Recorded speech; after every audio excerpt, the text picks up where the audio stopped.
AP deputy CM Pawan Kalyan గారు Telangana CM Revanth Reddy గారికి ఒక లేఖ రాయడం జరిగింది.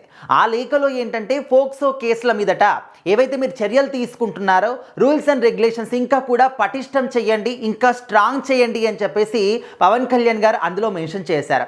సో రీసెంట్గా హైదరాబాద్ శివార్లోని షాబాద్లో ఎలాంటి ఘటన జరిగిందో అందరం కూడా చూసాం.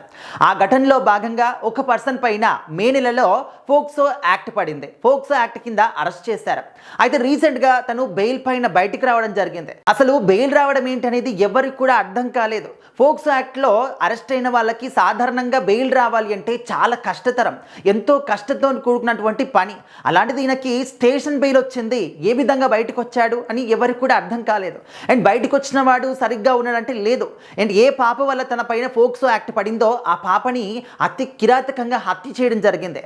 ఇంట్లో నుంచి లాక్కెళ్ళిపోయి దాదాపు 5 కిలోమీటర్ల దూరం లాక్కెళ్ళి పొలాల్లోకి తీసుకెళ్ళి మరొకసారి అఘాయిత్యం చేసి మరి ఆ పాపని కిరాతకంగా హత్య చేశాడు. ఆ పాపని కాదు, ఆ పాప వాళ్ళ అమ్మని, అమ్మమ్మని, ముగ్గురిని, వాళ్ళతో పాటు ఈ పర్సన్ ఎవరైతే ఉన్నారో తన భార్య, 2 పిల్లల్ని కూడా కిరాతకంగా హత్య చేసినటువంటి సంఘటనలో. సో మరి ఒకవేళ ఆ పర్సన్కి బెయిల్ రాకపోయి ఉంటే ఇంత దుర్ఘటన చోటు చేసుకునేది కాదు కదా అని చెప్పేసి పవన్ కళ్యాణ్ గారు ఆ ఇన్సిడెంట్ని కూడా ఈ లేఖలో మెన్షన్ చేయడం జరిగింది. దాంతోపాటు 2023లో ఒక ముస్లిం అతను ఇక్కడ హైదరాబాద్ లంగర్ హౌస్ ఏరియాలో ఫోక్సో యాక్ట్ నమోదైంది. కానీ ఇంకా కూడా ఆ పర్సన్ని అరెస్ట్ చేయడం కానీ, తన పైన చర్యలు తీసుకోవడం కానీ ఇలాంటివి ఏవి కూడా చేయకుండా ఇంకా ఆ పర్సన్ బయట తిరుగుతున్నాడు. సాధారణంగానే వాళ్ళ యొక్క పూజాది కార్యక్రమాలు చేసుకుంటూ హ్యాపీగా తిరిగేస్తున్నాడు.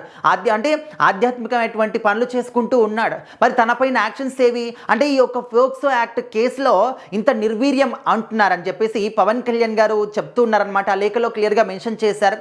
సో దయచేసి తెలంగాణ ప్రభుత్వం, రేవంత్ రెడ్డి గారు ఈ యొక్క పోలీసు యంత్రాంగాన్ని కావచ్చు, అదేవిధంగా ఇలాంటి చట్టాలు కావచ్చు, న్యాయాల పట్ల ఇంకా పటిష్టమైనటువంటి రూల్స్ అండ్ రెగ్యులేషన్స్ని పెంచండి, స్ట్రాంగ్ చేయండి. సో ఈ విధంగా అన్యాయంగా ప్రజలు అసలు ఇబ్బందుల పాలవుతూ ఉన్నారు. అండ్ చాలామంది కూడా ప్రాణాలు కోల్పోతూ ఉన్నారు. చిన్నపిల్లలకి సేఫ్టీ లేకుండా పోయింది అని చెప్పేసి ఆయన లెటర్లో క్లియర్గా మెన్షన్ చేశారనమాట.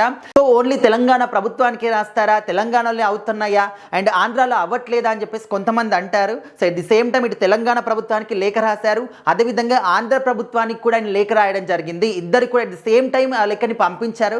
సో దయచేసి మన 2 తెలుగు రాష్ట్రాలనే కాదు దేశవ్యాప్తంగా కూడా ఇలాంటివి ఎక్కువగా జరుగుతూ ఉన్నాయి. అలాంటి వాటి పట్ల ఎలాంటి నిర్వీర్యం కూడా అవసరం లేదు. దయచేసి తక్షణమే యాక్షన్ తీసుకోవాలి అని చెప్పేసి అయితే ఆయన క్లియర్గా మెన్షన్ చేశారు. సో మరి ఈ లెటర్లు అందిన తర్వాత ప్రభుత్వాలు ఏ విధంగా రియాక్ట్ అవుతాయి అనేది కూడా మనం వెయిట్ చేసి చూడాలి.